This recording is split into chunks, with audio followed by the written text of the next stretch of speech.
years ago, I almost got deported. It was a couple of days before my 21st birthday, and I had just come home from a ski trip in the mountains with my college friends. I remember pulling my suitcase up the stairs, and just as I pushed open the door to my childhood bedroom, I heard my dad's voice from behind. That's when he said four words I'll never forget. You don't have papers. In his hand was a letter from the Department of Homeland Security, a notice to appear in immigration court. The letter said that I had overstayed my visa and now had to go before a judge who could issue me a 10-year bar from re-entering the only home that I know. How do you prepare yourself for the realization that you are less than legal? That suddenly you're an unwelcome guest in your own home, facing eviction?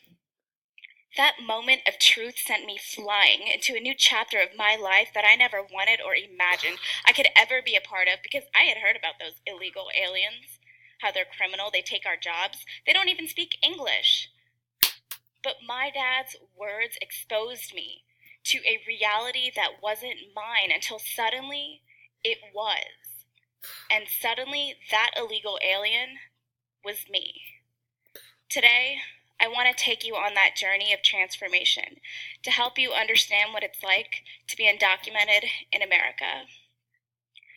My story starts about 300 miles north of the Montana border in Edmonton, Canada.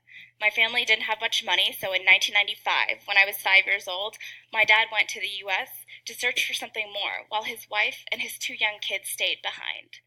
In Florida, he made $5 an hour behind the counter of a Dunkin' Donuts. It wasn't glamorous, and the future was really uncertain, but my dad believed in the American dream. The American dream it's what you tell your kids, or maybe what your parents told you, that if you just stay in school and if you eat all your vegetables, you can be anything you want when you grow up. It's the idea that if you just work hard, you can do great things. And our founding fathers believed in the American dream. And did you know that none of our founders were born American? They all became American over time. In fact, many of our nation's immigrants were paperless, but their dreams of prosperity gave their children and their children's children the ability to call themselves American. Many of those children are in this audience. I was 6 years old in 1996 when my dad got me a visa to come here, and I can still remember learning the words to the Pledge of Allegiance on the first day of school.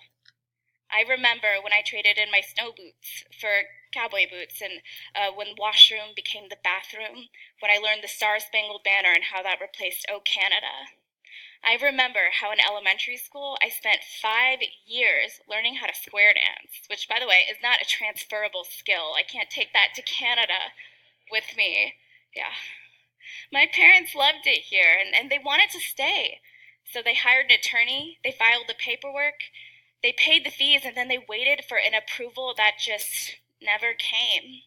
We never imagined our attorney would file the paperwork late, or that an employer would refuse to sign a document in the final stage of a years-long application process. Things went wrong, but we played by the rules, and 18 years later, we have nothing to show for it, not even papers. You know, handling immigration paperwork is sort of like filing taxes. It's an adult's issue, not something you would concern the kids with. So I didn't know I had overstayed my visa because I was left out of that decision-making process. And instead, I focused on other things, like school.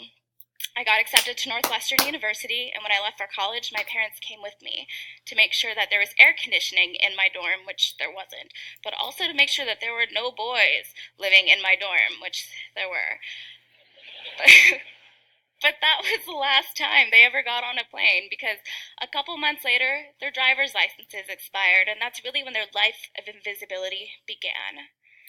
You know, living in this country without a valid government-issued ID card is hard, because while my parents can't renew their driver's licenses, they still pay car insurance. They can't open a savings account, can't get a credit card, can't sign up for Obamacare, and forget retirement without Social Security. My parents have a 20-year track record of paying income tax, sales tax, property tax, Medicaid tax, Medicare tax, Social Security tax, and yet we are still undocumented. Growing up, I felt the burden of being undocumented in so many other ways. I felt it when I took out six figures in loans to pay for college because I didn't